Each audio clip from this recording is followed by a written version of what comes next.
대개 40살부터는 근육이 줄어들기 때문에 이 근육을 유지하기 위해서라도 운동이 필요하다고 하는데요. 근육은 줄어들면서 복부에는 또 살이 쪄서 고민인 경우 보시죠. 네, 극단적인 경우에는 팔다리는 좀 가늘고요. 또 배만 이렇게 볼록한 체형이 되기도 합니다. 이렇게 되면 체중이 많이 나가는 편이 아닌데도 뼈에 문제가 생길 수가 있다고 하네요. 네, 자세히 모은희 기자와 함께 알아보겠습니다. 그러니까 종합을 해보면 뚱뚱하지 않다고 하더라도 뼈에 무리가 갈 수 있다 이런 얘기네요. 네, 그렇습니다. 어르신 중에 뚱뚱하신 분들은 대부분 무릎이 안 좋아서 병원을 찾게 되는데요. 네. 몸무게가 많이 나가다 보니까 무릎 관절에 악영향을 끼치게 되는 거죠. 네. 그런데 체중이 정상인데도 뼈 문제로 고생하는 분들이 상당히 많다 그래요. 척추가 쉽게 부러진다든지 혹은 뼈에 구멍이 생기는 골다공증에 걸리는 건데요. 이런 분들은 대개 팔다리는 가늘지만 배는 볼록 나온 체형이라서 마른 비만이라고 부릅니다. 마른 비만은 정상 몸무게만 믿고 방심하기 쉬워서 더욱 위험한데요. 어떻게 주의해야 하는지 함께 보시죠. 늘씬한 다리, 단단한 근육, 군살 없는 탄탄한 몸매를 원하는 건 젊은 층만의 얘기가 아닙니다. 요즘 어르신들은 오래 사는 것 외에 미용과 건강, 두 마리 토끼를 다 잡고 싶어 하는데요. 요새는 뱃살이 제일 신경 쓰여요. 잘 먹고 편해서 살이 많이 찔 것 같아.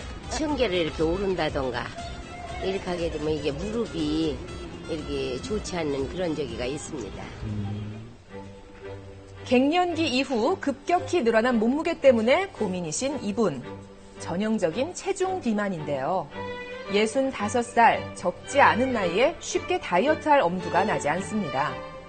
평소에 안 좋던 허리는 불어난 체중 때문에 더 자주 통증을 느껴서 결국 수술까지 하게 됐는데요. 폐경기 와서 50대에서 살이 올라서 이제 키로수가 늘고 살이 오르니까 방댕이로 아파서 나중에는 이제 다리까지 저리고 발바닥까지 막 아프더라고요. 그럼 겉보기에는 날씬한 이분은 괜찮을까요?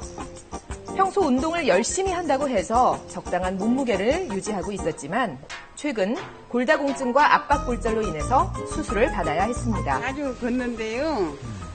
그런데도 넘어지기를 잘해요. 그래서 걱정이에요. 일반적으로 비만은 단순히 몸무게만 신경 쓰기 마련인데요.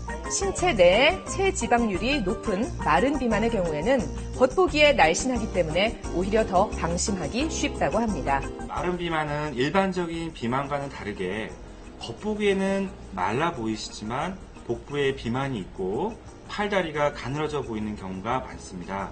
이러한 마른 비만은 식생활이 선진국화되는 경향으로 인해서 점차적으로 우리나라에서도 증가되는 경향을 보이고 있습니다. 마른 비만은 대부분 복부 비만이 개선되지 않은 상태로 근육만 빠져서 팔과 다리가 가늘어지는 경우가 많은데요. 체중 감소와 영양 불균형이 동반됩니다.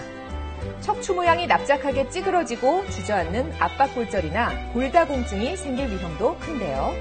가스레인지를 들고 세탁실로 들여놓으려고 하니까는 거기 문이 좁아서 이렇게 몸을 조금 털었는데 꼬챙이 부러지는 식으로 그냥 소리가 나가지고 이 4번뼈가 으스러졌다고 선생님이 그렇게 말씀하시고 수술했지.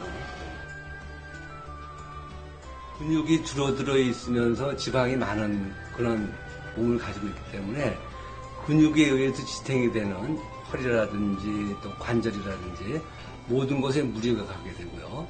특히 또 골다공증이 많이 오는 걸로 되어 있습니다. 한번 그런 문제가 생기게 되면 근육이 감소되어 있기 때문에 회복도 더디어지는 이런 현상들을 볼 수가 있습니다. 나이가 들어갈수록 몸매 양극화가 뚜렷해지는데요. 비만의 종류에 따라서 주의해야 할 질환도 다르게 나타납니다. 체중 비만의 경우에는 관절염이나 척추관 협착증이 생기기 쉬운데요. 체중이 늘면 무릎에 가해지는 압력은 4배에서 7배가량 높아집니다. 수영이나 아쿠아로빅 같은 운동은 물속의 부력으로 인해 체중 부담이 줄어들어 관절이나 척추 질환에 좋습니다. 반면 마른 비만의 경우 골다공증이나 압박골절의 위험이 있어서 근육량을 늘리는 운동을 해야 합니다. 마른 비만이신 분은 평상시에 유산소 운동을 많이 해주셔서 에너지를 많이 쓸 수 있도록 해주시는 게 중요하고요. 그 다음으로 중요한 거는 우리 몸에 있는 커다란 근육 운동을 해주셔가지고 근육 발달을 시켜서 기초대사량을 높이셔서 평상시에 내 몸이 에너지를 많이 쓸 수 있도록 만들어주는 것이 가장 중요합니다. 자, 그러면 집에서 간단히 따라할 수 있는 동작을 배워볼까요? 먼저 허벅지 근육을 강화하는 운동입니다. 누운 상태에서 발목을 앞으로 당겨 45도 각도로 들어 올려주는데요. 어렵지 않죠? 자, 벽에 기대어 앉았다 일어서는 동작 역시 허벅지 근육을 강화하는 데 도움이 됩니다. 틈날 때마다 집에서 반복하면 좋겠죠. 다음은 가슴 근육 강화 운동인데요. 하시는 운동은 이제 우리 몸에서 커다란 근육 중 하나인 가슴 근육 운동인데요. 그냥 팔굽혀펴기를 하시는 게 힘드신 분들은 지금 하시는 운동처럼 무릎을 구부리시고 팔굽혀펴기 동작을 하시면은 조금 더 편안하게 하실 수가 있습니다.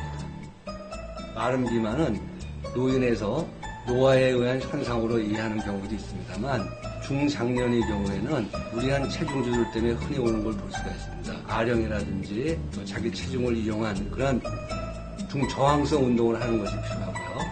그다음에 여러 영양소를 골고루 알맞게 섭취하는 것이 가장 기본적인 원칙이 되겠습니다. 건강의 적 비만. 겉모습이 날씬하다고 방심하지 말고 규칙적인 운동을 통해서 건강 지키세요.